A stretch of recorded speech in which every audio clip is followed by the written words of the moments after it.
Hey everybody, what's going on? Ted here. It's Friday, February 5th, 2021.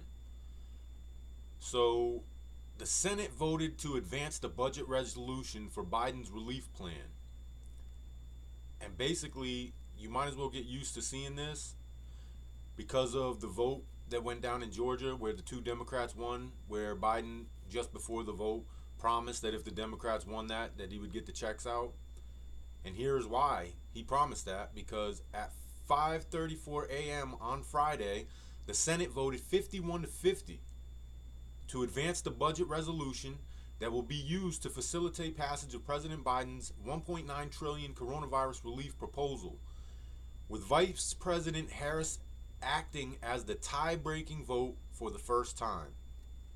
And that's what I'm saying. You might as well get used to seeing it, because as of that win in Georgia, the Senate is split 50-50, and anytime they come to a tie, Kamala Harris gets to be the tiebreaker, which means Joe Biden and the Democrats are probably going to have their way at least for the next couple of years. So whatever they want to do, they're just going to jam it in there, jam it through. If there's any tie or anything close like that, it used to be you had to have a 60 majority vote. Let's see, it's right in here. This is why it matters. Passing the relief package via the budget reconciliation process allows Democrats to sidestep the 60 vote threshold needed to approve most majority legislation. So they're sidestepping that, jamming it through, and you could probably get ready to continue seeing this. So, on to more COVID news, and weird at that is we have the deadliest day with more than 5,000 people died on Thursday, as fatalities remain stubbornly high after holiday surge, but experts say they are baffled by a 50% drop in new infections, with just 8.7% of the US vaccinated and no herd immunity.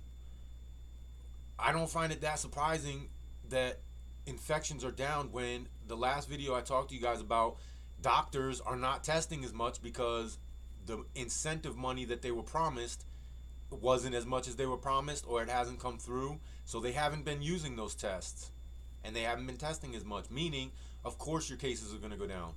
I mean, I don't know why they're baffled, but US saw its deadliest day on record on Thursday with 5,077 new fatalities despite falling cases. The nationwide 7-day average for new coronavirus cases has fallen to 121,645.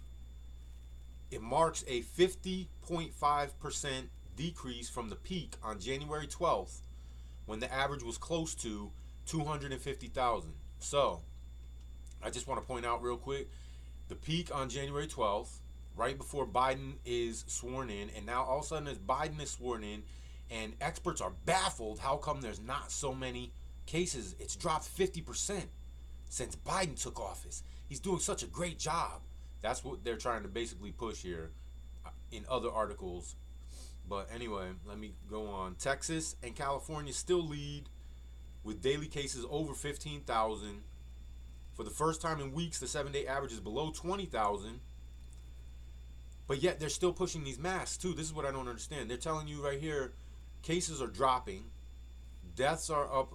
We had a record day in deaths, but cases are dropping by 50%. But wear 2 and 3 masks. Why not 5? It's bullshit. National hospitalizations from COVID-19 have also fallen to 88,668, the first time they have fallen below 90,000 since November 27th. The drop in cases and hospitalization comes as the vaccine rollout continues, but slowly, with just 8.7% vaccinated, and around 50% saying they don't even want the vaccination. So with all that going on and talking about the 8.7% being vaccinated, they did a study, and it says at this rate, the vaccine, it'll take 7 years for us to return to normal at the rate in which we're giving out the vaccines right now. And they also had an article out about how this is going to affect global travel until 2024.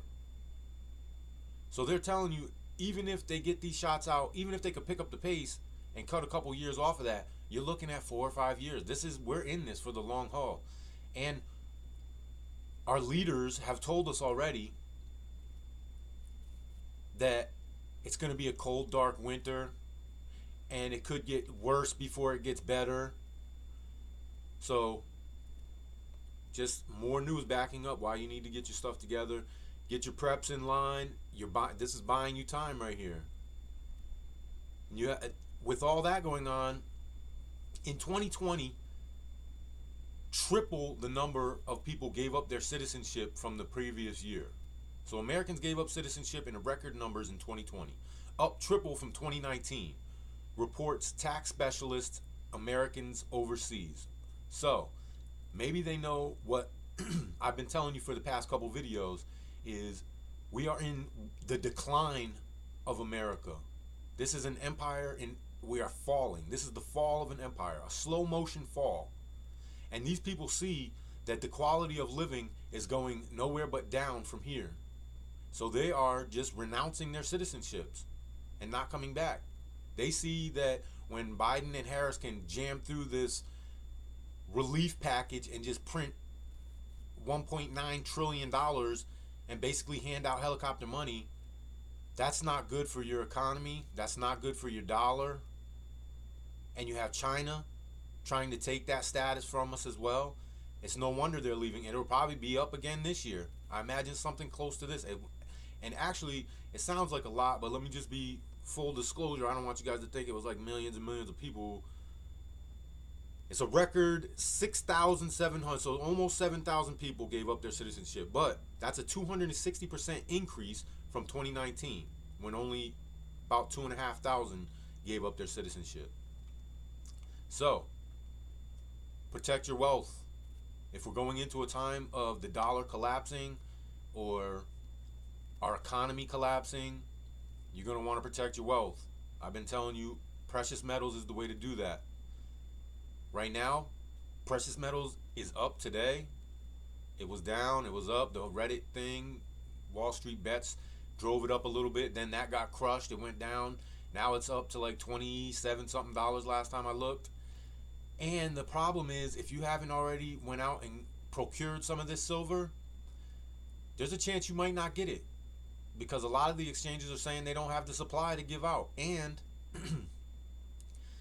if you can get it, you're paying ridiculous premiums on that, which means if the price of silver right now is, say, $27, you're paying at least $10, $15, $20 over that price to get that same ounce. So go out there, do what you can do. Don't be scared. Get prepared. Let me get a thumbs up. Subscribe. Thank you for watching. I appreciate all you guys. See you tomorrow.